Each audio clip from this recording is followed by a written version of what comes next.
Let's talk about reading. Today, we'll dive into the classroom and into parenting techniques that can help us help kids excel at reading.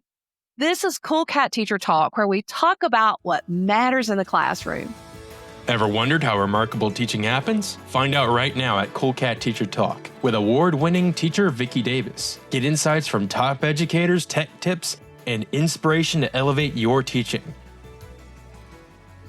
Understanding how to help kids excel at reading is crucial to their educational journey because reading unlocks all of the other areas of learning. As a mom, I focused on helping all three of my children learn to read. And one of them, I was blessed with the gift of dyslexia. And yes, I said gift. It may have taken a little longer to teach that child to read, but in the end, my best reader is the dyslexic child. There are things that I can teach you as being a parent and also from some amazing educators from around the world who are some of the top at teaching reading. But first, let's talk about the challenges that children face when this comes to developing reading skills. Some kids may struggle with decoding, and others may find it difficult to comprehend what they are reading. When faced with these challenges, parents and teachers need to be there to help children persist and offer the encouragement so the frustration doesn't impact the child with low self-esteem and lack of confidence.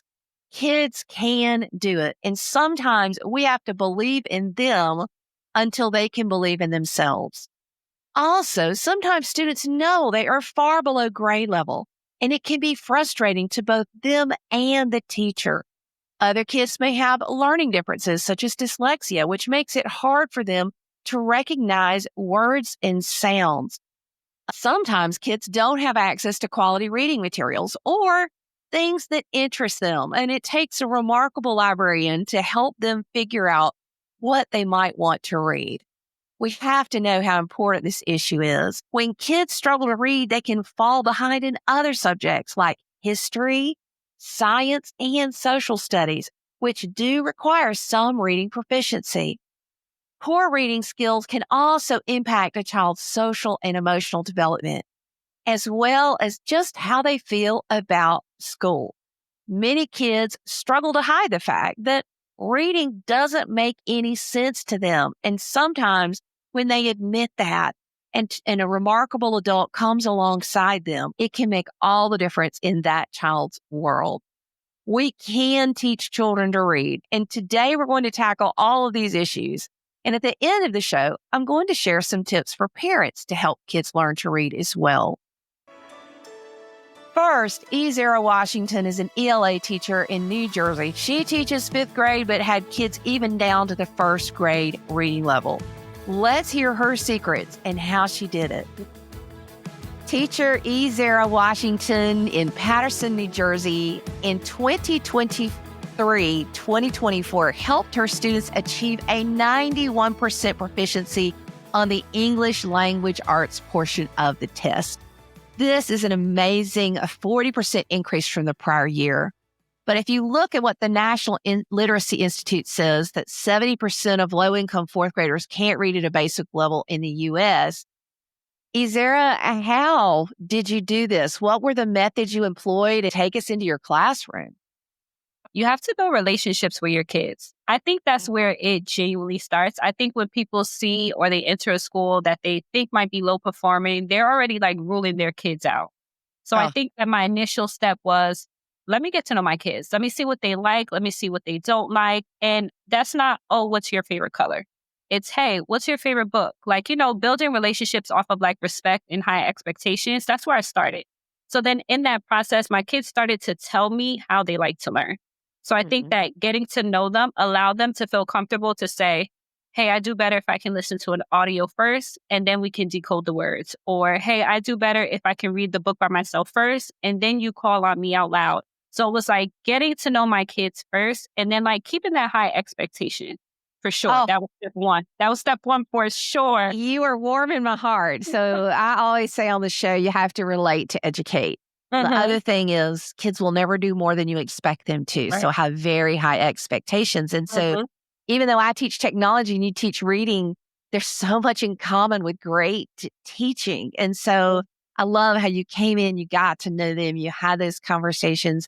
Okay. And so then where did you go? What does a typical day look like of reading instruction? So I also am very transparent on where they are. So they start the school year with an assessment, and the assessment tells me their reading level. So a lot of them were like second grade, kindergarten, third grade, and I'm like, oh, all right, this is fifth grade. Let's go. We hit the ground running. So I also think my first step was being transparent. Like, here's your reading level. Here is the goal. And here's some things we're going to get to it. And then also informing the parents. I really feel like our results came from the community, the relationship with parents. Hey, here's where your kid is. This is what I'm doing in the classroom. Here's what you could do at home to help. I think that partnership played a big part in it too. And what we did was whatever skill we were learning that week, I would teach in small groups. So for example, if the skill was main idea, before getting to the fifth grade text, say if you were on a second or third grade, I will pull a second or third grade text from the curriculum, and I will teach you main idea from that text first in small group, so that next week when we got to main idea, I could push comprehension of the story and not have to teach the skill. So I Oh, taught the wow. skill of the week is small group. So all my friends who are reading on second grade level, we're teaching main idea based off of this text, second grade. So that next week when we got to our fifth grade story, you already know the skill main idea. Now I'm going to push universal prompts to get you to understand the content. And I Wow. continued that.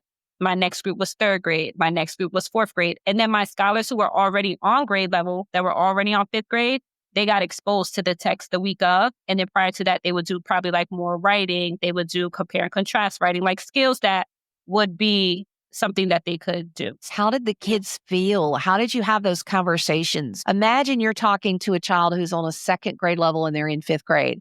Mhm. Talk to us like you're talking to, let's say that child is, what do you want to call him? Joe.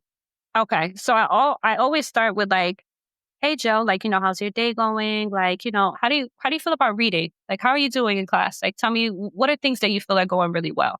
I'll let them tell me what they're doing really well. What are things that I could help you with? And then they'll tell me what they can help you with. All right, let me show you this test. I want to remind you that this test that you're taking only validates how well you did on this test. It doesn't validate how smart you are. So I'm going to show you this results, and then I want to talk about it too. I want you to tell me how it makes you feel. Based off of this last iReady exam, you scored on a second grade reading level. Talk to me more about that. This is where they'll say, I really struggle with this. I really struggle with that. Some of the questions were like this. Some of the questions were like that. How does that feel to feel that you're on a second grade level, but you're in fifth grade? Some people say like, I really struggle with reading. Reading's not my best. Some kids aren't aware that they're reading that low. So sometimes kids, it motivates them. Sometimes you get kids who shut down, and that's where my relationships save me. Mm. From my kid that shuts down, it's all right. I'm here. Like, we're going to work together. Here are things we're going to do. I'm going to assign the audio to you on Monday, and then we're going to read the actual text on Tuesday.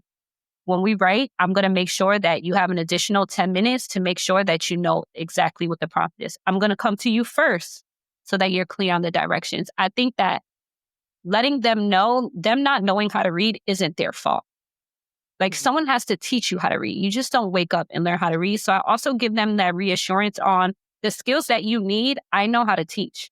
So I'm going to make sure that I go back and do the work so that you can succeed. I had never taught second grade before. So now I'm teaching myself how to blend. I'm teaching myself these diphthongs and all these different blending strategies that I've never done before. But I also explain to my kids, I don't know this. So I'm going to make sure I do the work and we're going to learn together. I'm going to make sure I go home today and I learn these vowel teams and I learn this, and I'm going to be ready for you on Monday. And then they walk in so excited on Monday because they're like, my teacher just spent her weekend learning vowel teams and controlling R's to help me succeed. So I think that partnership with your kids too, on letting them know, I got your back. We're going to do this together. You need to do your part because I'm going to do my part. And I think holding each other accountable to, hey, Joe, I did my part. How did you show up for yourself today? And I think it builds like this confidence or this motivation to keep them going, because once they see a small bit of growth, that's all they need. They need growth to show them, okay, this is working, so that they keep going at it. Oh, that's so wonderful. Now, what happens when you have a student who might be reading in a second grade level and they just give you everything that they've got. And by fall break or winter break, you're like, okay, they're really progressing. Is there a capability to move between groups? Yes. So I kind of shift my groups based off of classroom observations. So the actual iReady exams we take quarterly. So sometimes I get friends who I'm like, Joe's been working really hard. I think I might be able to move him to like a third grade. So what I do is I'll give him like a quick assessment. It'll be maybe like a quick cold read and a quick comprehension on third grade level. And I'll give it to him independently. And I'm like, hey, Joe, here, work on this. I don't tell him it's third grade, but I'm like, work on this. I'll collect it at the end. And say if it's 5 questions, if he gets 3 out of the 5 correct, I'll be like, okay, he's ready. Let's move on. And then if he doesn't, that tells me he's not ready just yet. Let me keep him here. But I also don't tell them, hey, Joe, this is your chance to move, because I also want him to show me what he could authentically do. Because if I tell him, it's going to change the dynamic. I want to see if you want this on your own, if that makes sense. Like, what self-motivation do you have to prove to me that you can move to this group? Because I don't want you to try your best and then barely make it. And then I move you and then you're struggling to keep up. Yeah. And it just, I think that setting those expectations is so important. And also having a heart for what it's like to be a struggler. I think we've all had that situation where we felt like we weren't performing on level with the others. And it's something in life. And, I love how you have the heart for and the empathy for where they are. Now, some people listening to you, Ezera, are going to say, I don't have my weekends, and I don't like. It sounds like she's just like pulling, 100 hours a week. Do you feel like you're putting in that much, or is it getting easier now that you've been through this process? I think that it gets easier if you do the work right the first time. I also feel like I have a different pattern, a different like passion. I have a different passion because I'm born and raised in Patterson. So when I see my kids, I see myself. So the mission for me is a little bit personal. So if that does mean I have to do a additional hour on Friday after work, if that does mean I need to pull a Saturday, that's okay for me because my mission is personal. Like, I remember feeling like getting to college and feeling so unprepared. So that alone drives me enough. I'll give my kids a whole Saturday. So I know certain teachers are going to listen and they're going to be like, I have a family. I can't give a Saturday. You can get as much done as in your workday. And whatever you can get done that day, you can just roll over to the next day. I feel like for me, because my mission is so personal, for the most part, I do have very strong work-life boundaries. So I try not to take things home. Sometimes it just happens. And for my kids, I'll give them that time if they need it. You are a top reading teacher, ELA teacher. What are the things that you're like, hey, I stopped doing that and I'm glad, and here's why? What I stopped doing was giving my kids work and just sitting at my desk thinking that they would get it done. What I stopped doing was saying my kids couldn't do things without teaching them. And what I started doing is saying, instead of saying like, oh, they can't do that, they're not on 5th grade, I've changed my mindset to, how do I get them to do this at a level that they can comprehend so that they can master the 5th grade? I never changed the plan. They always have to do 5th grade content. How do I scaffold it so that they could do it? So what I started doing is, if I grade an assignment, I'm literally monitoring, like I'm circulating my classroom. I'm actively checking what's on your paper. So, all right, friends, we're working on number 1. You have 5 minutes. I'm walking around my classroom. I'm checking every paper. Good job, friend. Good job. I'm giving in the moment feedback. Good job, friend. Hey, let's look at number 1. Let's reread it. What did you forget? Go back, check it. So what this does for me, this is giving me in the moment data. I got my tracker. I'm putting all my notes on my tracker. So now by the time I get to kid 5 or 6, I already know how my whole class is doing. Wow. So it's going to tell me, hey, do I stop right here and do a quick debrief? Or does this tell me that I could keep moving on? So what I stopped doing is waiting for the entire class to be done to go back and reread their papers, to sit down and grade everything. That makes no sense to me. If I accurately circulate while they're working, they're going to tell me in the moment if they get it or if they don't get it. And I also stopped planning a whole week of lesson plans and then feeling like I have to get through it. Because if that week we're working on main idea, if on Monday they show me that they're struggling with key details, there's no reason for me to keep moving on with main ideas. I have to be okay with like adjusting in the moment based off of the data. So, okay, Wow. Monday, they showed me that key details was a struggle.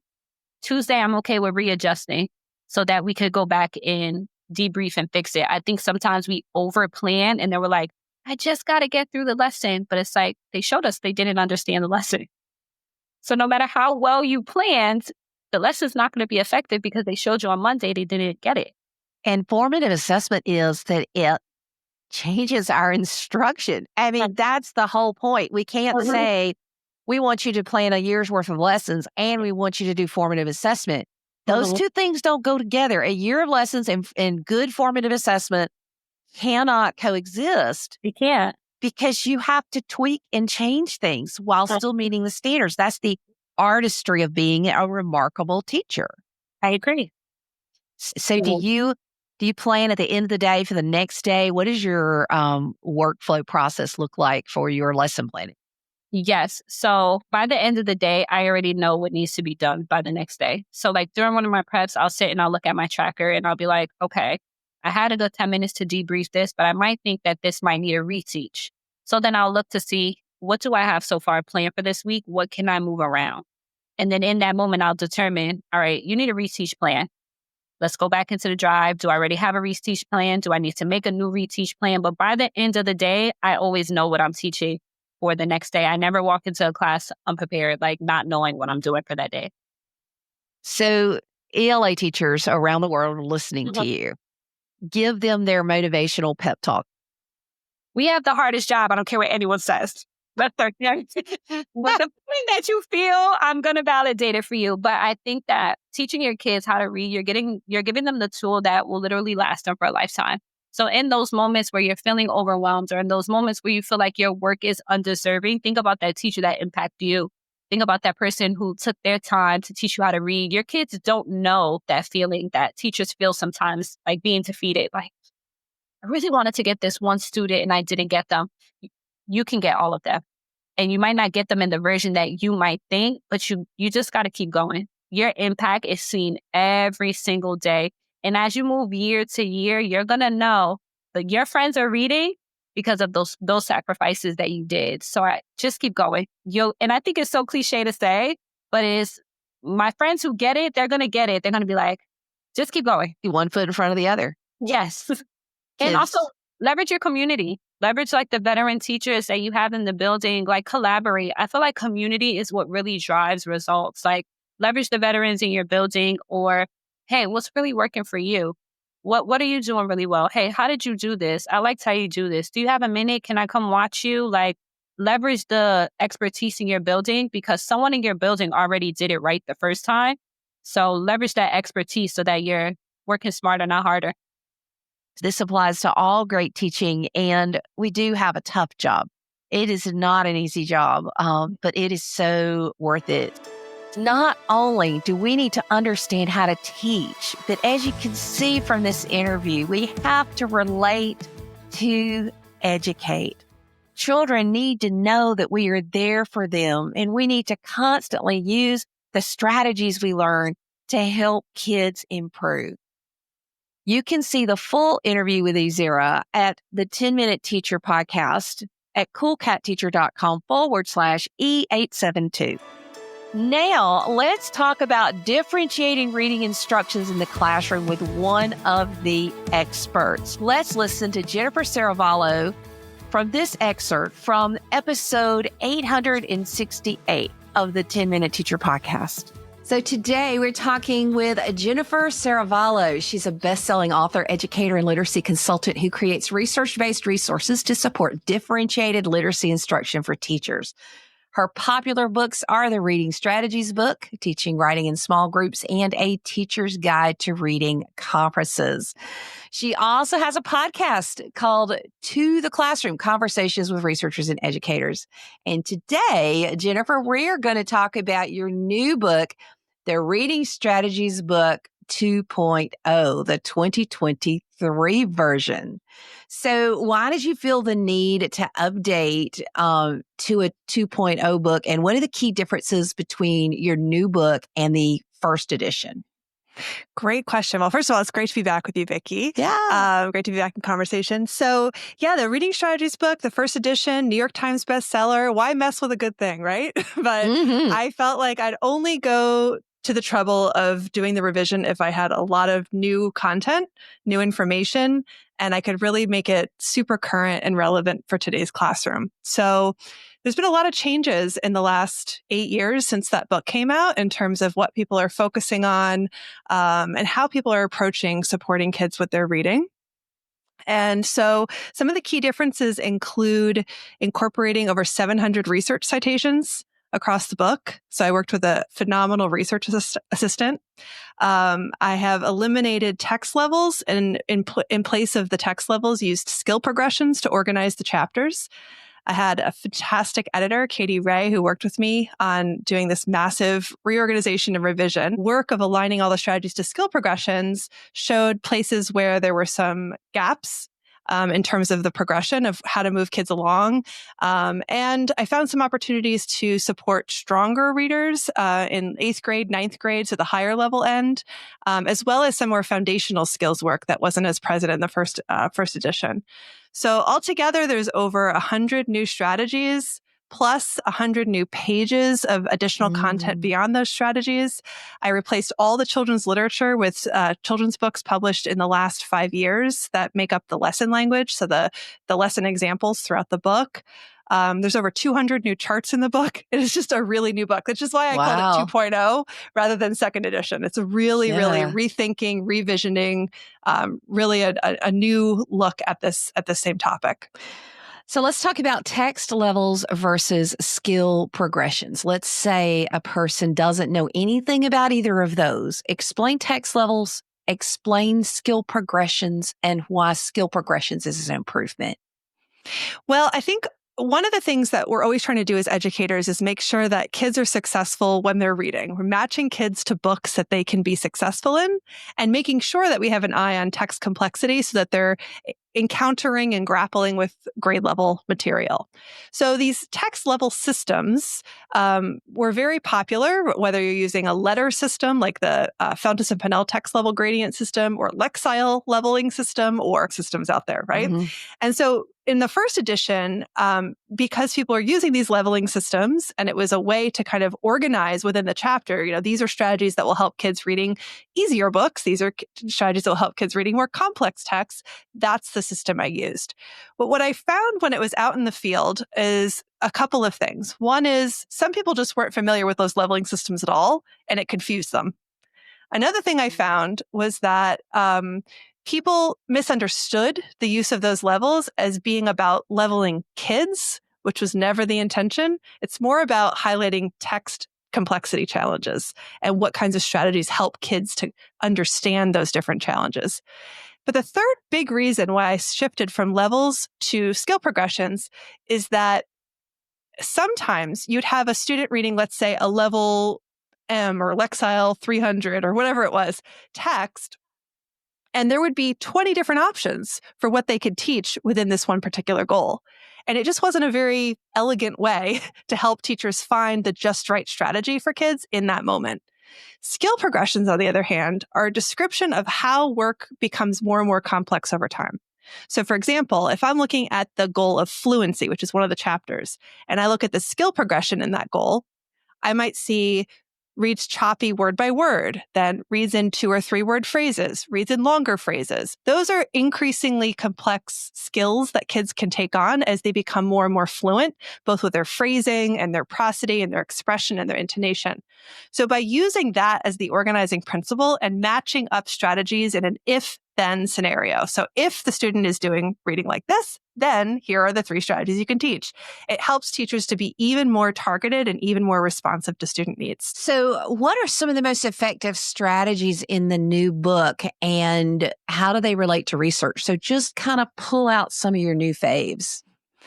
It's a hard question to answer what are the favorites or what are the most effective because they're all effective depending on the kid. And that's the key that I want everyone to understand is that there's over 300 in this book, not because you're teaching all of them, but because it matters which ones you're teaching to which students. So the child in front of you needs to dictate the strategy that you're teaching them. And what's right for one child is going to be different than what's right for another child. So for one child in your classroom, you might teach a strategy to help them with the goal of engagement. So it's a whole chapter on engagement motivation. Maybe you've got some learners in your classroom that you notice during reading time, they're not doing a whole lot of reading.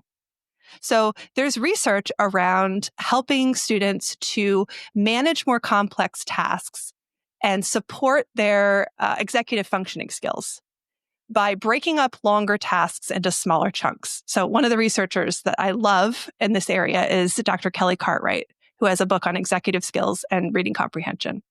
So what some of the research she cites in her book is around helping kids to chunk longer tasks into shorter ones. So there's a strategy in the book helping kids to either set a timer and take breaks after every 5, 10, depends on how long they can sustain reading, or place sticky notes in their book as little flags to stop and pause and take a, it could be a body break. It could be just a quick meditation break. It could be a look around the room and refocus yourself break. So that's a research-based idea that then is made practical for the classroom. So for some kids, that's going to be what they need. But for a different student, like what about a student who needs help with understanding nonfiction text and being able to determine what the main idea of a text is? Well, there's a lot of research around the value of helping to teach kids text structures. And if we can help them understand the structure of the text, it can give them a clue to what the text is mostly about. So for example, if the text is set up in a cause and effect structure, then the way that I phrase my main idea statement should show both the cause and the effect. So by giving kids that frame, that language frame, and that clue to how to be thinking about how the information is organized, that can really set them up to being able to determine the main idea. So it depends on the kid, right? Depends on the kid.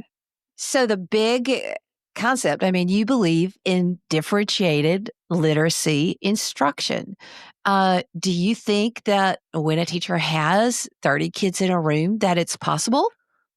Yeah. When I was a classroom teacher, I taught in New York City. And the cap there was 32, but sometimes I get an extra 1 or 2 beyond the cap. So yeah, my own experience is working with large classes. And it's because of that experience that I know how essential it is to differentiate. Because I'd have 32 third graders in my classroom, some reading on a first grade level, some reading on a fourth grade level. How am I going to do all whole class instruction all the time? Right? How is that going to meet the needs of every kid in my class? So it's essential. And I think teachers, need tools. They need their curriculum to understand their grade level expectations, grade level standards, and there needs to be some whole class instruction around that. But they also need tools to be able to look at their students, figure out what their individual needs are, and whether it's pulling groups or doing parallel teaching with a co-teacher or working one-on-one in conferences, whatever structures you're using, you need different strategies to meet kids where they are. Some of the complaints with reading that you hear from parents and that sometimes you hear from teachers is that sometimes the way it's implemented, it labels kids. And sometimes kids get, quote, stuck. And maybe they've progressed and they never get. So what cautions do you have for teachers of, okay, these are the biggest mistakes I see when people implement reading strategies or try to implement differentiated reading strategies? What are those mistakes?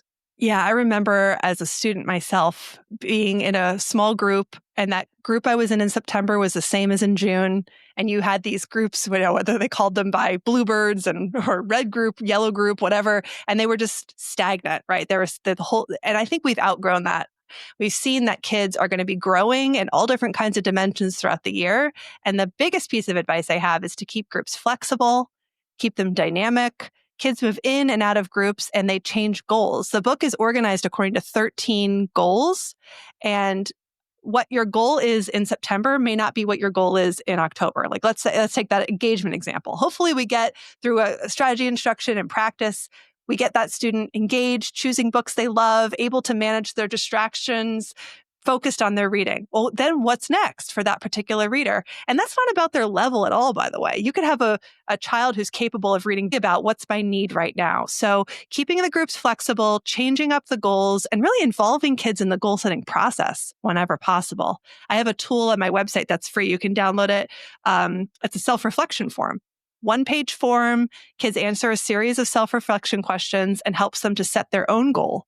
That can then be the driving force for how teachers create groups, and the kids ask for it. So it's not about being labeled with a level or a bird or a color, right? I'm in charge of my own learning. I'm taking ownership over what it is that I want to work on as a reader, what I think is most important. And my teacher's there to give me support in the form of strategies and guided practice and prompting and feedback. You can hear Jennifer's full episode at coolcatteacher.com/E868. And you can find links to her amazing books on teaching reading. Now, let's turn to Nathaniel Hansford as we talk about the science of reading and what works in reading instruction. Now, Nathaniel has taught every grade from pre-K to 12, and he's also taught in many diverse locations, from South Korea to the subarctic of Quebec, and now he is on the Canadian side of Niagara Falls area. And I do want to mention the book that you're kind of known for, The Scientific Principles of Reading Instruction. And now you have a new book, The Scientific Principles of Teaching. And so let's discuss, what is meta-analysis and why does it matter to us educators? First and foremost, I'm a teacher. I'm not a researcher. But I got really passionate about using meta-analysis in education a couple of years ago to better understand what works in a classroom.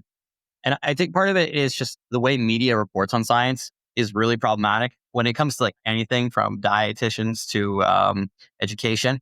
And I'll give you a nutrition example. Like, everybody has heard someone say something to the effect of, some people say eggs are good for you. Some people say eggs are bad. I don't know. And I think it's because, the news tends to report on new studies as if they're conclusive. Like, a new study shows eggs are good for you. And then the next week you get another one that says new study, eggs is bad for you. But that doesn't really work in science, because when we have varying results, we need some kind of tool to find out, well, what's the most normative result across a large number of studies and situations. And meta-analysis is a tool to find out what is the most normative result. And when we look at something as complex as teaching, which is an education science, it's very difficult to base anything off one study. I mean, just think of like teacher quality, for example. Think of the best teacher you ever had. And I hate to say it, but think of the worst teacher you ever had. I don't care what they're using. That best teacher you ever had is going to get better results than that worst teacher. And just the same as if you have a class with a lot of behavior difficulties, you might have less progress in that study than if you have a class with no behavior issues. Or think of attendance. And then you also got to think of generally speaking, in education research, we compare one class to another. So what happens if you have a really good teacher and a really amazing class, and you compare them to a really struggling teacher and a really struggling class? Is that a legitimate study on its own? And it's difficult to say. And I think that's why meta-analysis, which tries to find the average results across a number of studies, is a superior tool. So whenever I look to education research on any topic, I just try to find out first, well, what does the meta-analysis research say on this topic? Does X strategy work, whether it's phonics or writing strategies or morphology or phonemic awareness? I'm always curious, well, what does most research show? And another factor, just go on a quick tangent here, education research is really complicated. So sometimes people say, well, why don't we just pick the best study? But that's really difficult, because studies are very differently designed. You might have one really small RCT here, and you might have one really large quasi-experimental study over there. And it's hard to pick which one of those studies is the best.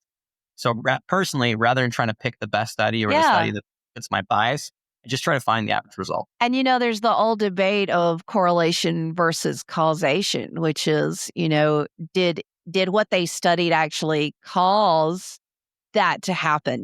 We always talk about the Hawthorne effect, which was a factory where they were testing lighting on productivity. And so they turned the lights up and they became more productive, and they turned the lights down and they became more productive. And they actually discovered that the process of being studied actually can improve productivity. So there's even that, the process of being part of a research study can also have an impact. So it is so complex. So here's the thing. I am quite partial to researchers who teach and teachers who read research, because unless it's proven in the trenches and it's applied, to, I want to have good research, but I also extra trust research that has been tested by classroom teachers. Yeah, I will say that studies on general, on average, almost always show positive benefits. And there's lots of different reasons. I think you hit a nail on the head. Just being studied increases a positive effect because you're increasing the focus and the attention, and people are being more deliberate in a classroom where they're being studied. They know they're under the microscope. They know they're being watched. That has a factor. And sometimes it's also they're testing out a very specific strategy versus just winging it, for lack of a better term. And usually that works better. Having a plan of action works better than winging it. But there's also publishing bias. Like journals actually don't like to publish research that's not positive. And then the same part, researchers sometimes are paid to do research and they don't want to publish their research if it's not positive. So sometimes I hear people say, well, if a study's peer reviewed and the results are positive, that means it's science. And it really doesn't mean that, because almost all studies that are peer reviewed show positive results. And sometimes we have studies on the opposite ideas and strategies showing the exact opposite thing. And that's why I think it's always important to look at a large number of studies on topic. Okay, so let's start with you're known for reading and what works in the reading classroom. Where do we start with reading? Do you want to kind of take it down to the lower grades, or just talk reading in general? Well, it does definitely depend on the grade. I think in general, we have to be taking a comprehensive approach. I think sometimes the problem where we've gotten into is where people have tried to take too uncomprehensive an approach. And, I wrote a book called The Scientific Principles of Reading Instruction, and I covered all the meta-analyses that I could find on reading instruction for the most part. And I'd like to come at you with I had this really super exciting special strategy that you should do. And it's really not that sexy. It's that the basics work. All of the most basic teaching methods work, and applying them broadly across the board. So teaching vocabulary at the lower grades, teaching phonemic awareness, teaching phonics, teaching morphology, teaching fluency instruction, teaching comprehension, and maybe even teaching some background knowledge to go with it. These are the things that seem to improve student learning outcomes. There's nothing super exciting about that, because that should be the basics that everyone is covering in their education. I think where we've gotten in trouble in the past is actually where people kind of try to stick too far away from the basics, or they wanted to focus on one thing. I think as part of that balanced literacy movement, for lack of a better term, the idea was, well, we want kids to understand the text. Comprehension is what matters. So we should be focusing on teaching comprehension. Makes total sense on paper, until you realize that if kids can't read the text, they can't understand the text. So you have to teach that basic stuff first before you start really focusing on comprehension. And, on the opposite end of the spectrum, I've seen some teachers who come out of that movement and saying, okay, well, now we're going to teach phonics K to 12. And I don't know of any experts who are saying that, but I definitely see teachers who are saying that. That is sort of the opposite problem. Once students are reading proficiently, they don't really need phonics instruction anymore. And then we should be focusing on fluency and comprehension. But it's always about trying to make sure that we're covering our bases and taking a comprehensive but balanced approach. And balance has a very negative connotation in reading instruction, if you've been following. But I think the problem isn't the idea of balance itself. The problem is how we interpreted balance and what that meant in the past. So why is balance so negative? I mean, for somebody who's not in the reading environment every single day, there's a negative connotation to balance? Oh, there definitely is. I think it's because there was a movement in reading instruction that really de-emphasized phonics, and it was called whole language, which evolved from another movement in instruction. And that sort of got disproven in the late 90s, early 2000s. But the companies that were selling whole language products just renamed them balanced literacy products and said, we're teaching a balance of things. But that resistance to phonics still existed. So phonics is actually one of the reading instructional strategies or methods of teaching that has had the greatest level of research behind, and some of the things we have the greatest level of research proving it works. And it's very hard for students to learn how to read at a basic level if they can't decode words. So it's one of those, it's not the only thing we need to teach at the start, but it's one of those really basic things that every kid needs to learn at the start of their reading journey. Well, fortunately, my children, as they came up through schooling, we have 3, and there was that whole debate going on. And, I was taught with phonics, but I've always believed that, reading is important and that phonics works. And so, one of our three is dyslexic. Oh, And no. it took him longer to learn. I mean, he wasn't a great reader till he was fourth grade, but now, he just jumped up within a few years to post high school level when he was about in sixth or seventh, once he truly comprehended the phonics. So, you know, my older two, they were reading K4 really, really well. So phonics does work. It might not work instantly, and it might not always be the easiest, and don't you think that sometimes people are just looking for something they can just package and hand somebody and it can just work without even involving a teacher? Yeah, honestly, I think it's one of the most exhausting parts about this education industry is this desire for that one weird trick, and companies and influencers desire to sell that one weird trick because people love to hear I have the magic solution. And if you read my books, there's no magic solutions there. I'm not selling any magic solutions. It's just, but that's a really popular idea, and people want to like focus on really minute things. Like if you just do this one little trick, um, there's phonics programs based on really specific scope and sequences. Not to throw those people under the bus, there's nothing wrong with those programs, but there's nothing magical about them either. Same as we had in the balanced literacy time, we had people focusing on three queuing. This idea, well, if they just get really good at guessing, we don't need phonics. I think it's sometimes in these areas where we get into trouble. Yeah. Well, reading obviously is a hotly debated issue, but here's the thing: the artistry of teaching. I mean, great teachers are artists, and incredible teachers, you see how they interact with students and how they help pick out books that they love to read on topics that are interesting to them. And at some point, that child just takes off, but that takes interaction with a teacher or an excellent librarian or media specialist to kind of be part of that process, or parent. I just personally don't think that it could ever be packaged in a kit. Yeah, I agree. And one of the difficulties with any, say, kit as you speak is that all of our students' needs are somewhat different. Especially when we look at it on the intervention side. You're talking about how your child struggled to learn to read.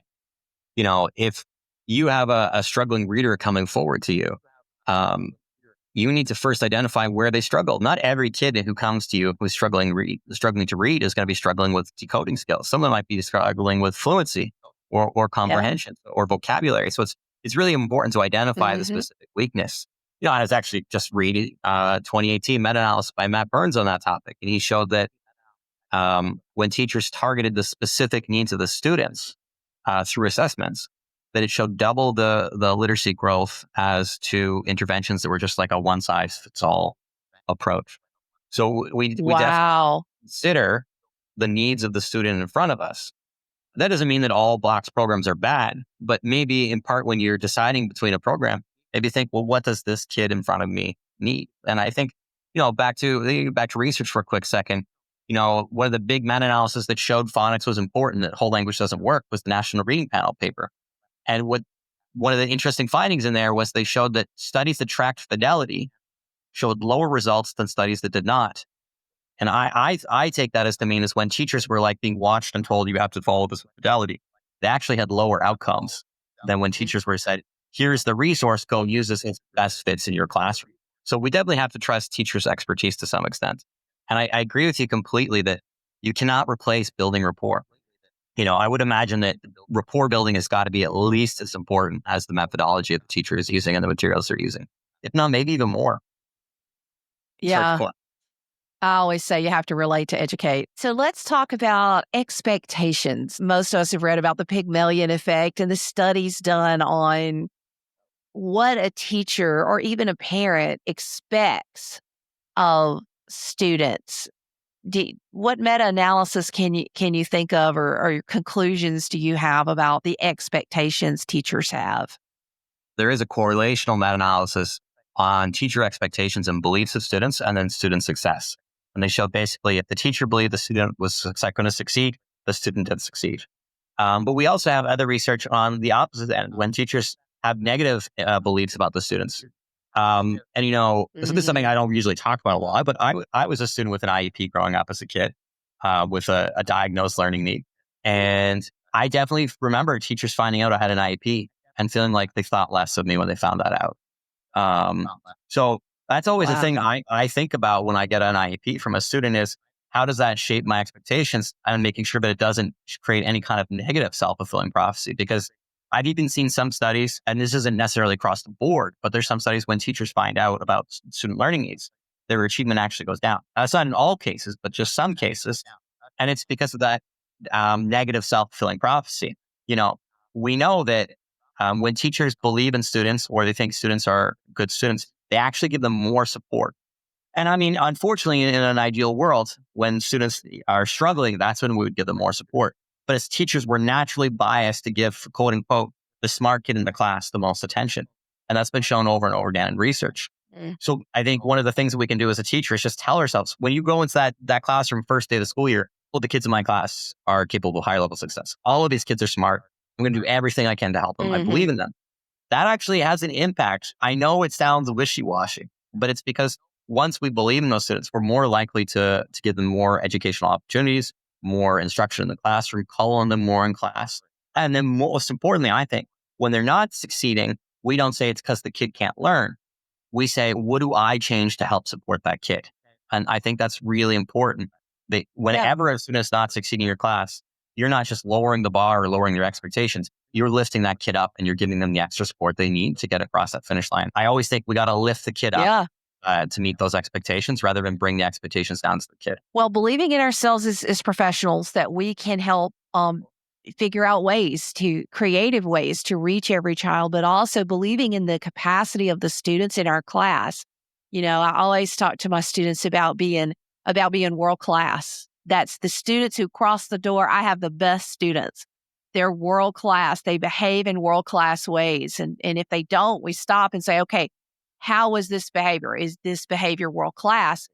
And, there are times that other people could talk about a particular situation or a class. And I'm like, no, that's not how those students behave for me, because it is expectations. And it sounds odd because people want to be right? So rather than believing and then being disappointed and understanding that it's how we believe in ourselves and our students that determines the outcomes, it's easier to say that child can't learn and then prove it right. What does that get us? I mean, there's certain students that, they could be alone in a room with a book and they would learn. Yes, to me, where I feel like we really earn our keep is the students who struggle. How can we reach that child? Yeah, 100%. And I think one thing that can be a really dangerous thing is venting about a student. I try really hard to never vent about the behavior of a student. Even on my worst day when a student is struggling, I try really to never express out loud that I'm struggling with this kid. And it's not because I judge a teacher who ever vents. It's because I think that's helped shape your expectations. As soon as you're saying out loud, oh, that kid, you're creating a negative belief system in your head. And when I'm confronted with this moments, I try and think of the positive thing about that student. And in fact, I'll often say to the kids, I actively focus on liking you. I make it a goal in my head to like you. I pick things out about you that make you awesome. And when I'm having a moment that struggles, I repeat that thing that's awesome about you. And it's funny, I told that to my class last year and we had a moment, they were like, come on, is that really true? And I'm like, all right, let's go through it. And I went through the whole class and I was like, this is the thing that makes you awesome for every kid in the class. And they were pretty smart. It's a approach of looking for the strengths and the beauty and the wonder in every single child. And, that helps us teach math and reading and Python programming and history and science. I mean, it works everywhere. Yeah. You know what? And I get there's going to be someone listening to this podcast and that's so wishy-washy. Come on, guys. You don't really believe that. But yeah, I really do. And not only do I think it'll make you a better teacher, I think it'll make you enjoy your job better. If you go into work every day and you're like, you're going to hate going into work. You got to come in every day with a good attitude. You got to want to be there. to do a good job. Nathaniel's full interview will be aired on a future episode of the 10-Minute Teacher Podcast, so please subscribe wherever you listen to podcast episodes. We've learned how effective teaching methods can include phonics, guided reading, literature circles, and how teachers who are passionate about reading and understand the art of teaching and how children learn can make such a big difference in the lives of their students. Teachers are essential to creating a positive learning environment that motivates kids to read and learn. Research shows that parental involvement in their child's reading has been found to be the most important determinant of language and emergent literacy, and that parents who introduce their babies to books give them a head start in school and an advantage over their peers throughout primary school. Furthermore, the research shows that the earlier parents become involved in their children's literacy practices, the more profound and the longer lasting the effects. Reading is actually the most sensitive to parental influence and is the gateway to success in other academic areas. And if your children are past the early years, the importance of parents being involved in reading continues into teenage and adult years. 2 researchers found that parental interest in the child's education was the single greatest predictor of achievement at age 16. Parents who promote the view that reading is valuable and worthwhile have children who are motivated to read for pleasure. So how do we do this? So as a mom of 3 and one of my children with dyslexia, I'm going to share some of my strategies. Number 1, when children are babies, make reading a priority. Every evening after dinner, we would take time to read books to our babies, even when they were very little, and they began to associate reading with closeness with us as parents. I know this is hard and you are tired. But in particular, I had read a study that said when fathers read with their children, particularly the girls, it had a major impact on their learning. So even though he was so tired from his engineering job, my husband would come in and after dinner, he would pick out a book that he would read to the kids. And so my second tip, when I said picked out, as soon as kids are able, let them be part of picking out books. And even when they're a baby, go into wherever you keep your books and say, okay, we're going to pick a book out now. Or go to the library and get your own library card and let your children look at the books. Find books that interest them and have a running conversation with your child, even if they can't talk yet. And then start reading those books. Use those colorful picture books when they are younger, but show them that books are meaningful and exciting part of what you do. Third, as you read, run your finger along the bottom of the words and point to the words you're reading, along with the pictures that go with the words. Let children know that the words on the page have meaning. And when they are able, they'll start finding a word or two that they recognize. If you figure that word out, let them read the word when you get to it. Number 4, let kids see you reading. I know reading may not be exciting to everyone, but I'm here talking to you because I'm a reader. I've always heard that leaders are readers and readers are leaders. And Brian Tracy says that if you can read an hour a night, you can move to the top 10% of your field. When I heard that and I committed to consistent reading about the profession of teaching all those years ago, it changed the trajectory of my personal career. And I want my children to be successful in whatever they do too. Number 5, read in the car. Now, this is my biggest tip. When they get a little bit older, but they're not quite yet independent, find a great book. For my children, it was the Chronicles of Narnia. I had the whole set and we were traveling. I think we were going to the beach one spring break and I started reading. And once I get into about chapter 3 or 4, it gets really exciting. And then at the end of a chapter, I would take the book, I'd put it down and go, oh, I'm tired of reading. And they would say, no, more. And I would say, well, you can read it. And they would say, oh, okay. Well, I had 2 children at the time that were the oldest who could read. And they said, well, I want one too. I just so happened to have 2 copies of that book in the car. I did the same thing several years later with our youngest. The same thing happened. He took over and just consumed that whole edition of the Chronicles of Narnia story.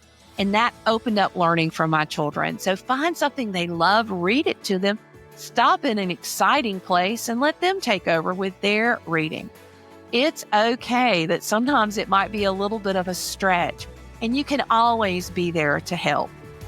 And encourage reading before bedtime. This is number 6. What kids do for enjoyment matters, and getting off screens is good anyway before bedtime. Even when they're young, they can quiet down and go to bed with a book. Next, talk about what kids are reading and be involved in them. You know, some things really don't need to be in your child's life, so watch out for what they're reading and checking out. It does make a difference. Next, demonstrate when you might want to leave a book and go to another one. Sometimes a book doesn't work out and you need to move on. You don't want your kids to see reading as a chore, but make kids willing to experiment with reading while persisting in reading through some of those books. When your child moves towards academic reading, help model strategies that will help them pull learning out of the books they read. Highlighting, note-taking, SQ3R strategies using Post-it notes, or a notebook if it's an ebook, but help your child learn to pull out the meaning of the words that they're reading. Finally, support your child's classroom teacher by offering to help set up a cozy, comfortable reading space or donating books so kids can read for pleasure. When your older children no longer want those kids' books, find a teacher who needs and wants those books to make a reading space in the classroom. In conclusion, we've learned today that a great teacher and wonderful parents committed to reading can make a massive impact. But not everybody has perfect circumstances. If you're a grandparent, an aunt, an uncle, a sister, or a brother, you can be involved in the reading life of a child. Give kids choices of what to read. Develop a reading-friendly environment and read with them. And remember that every child is different. We want every child to love to read, but whether they love it or not, we want them to be empowered readers who know how to read. We want to personalize learning for every child, and the artistry of teaching is more important than ever. AI is a tool, but it's not a teacher.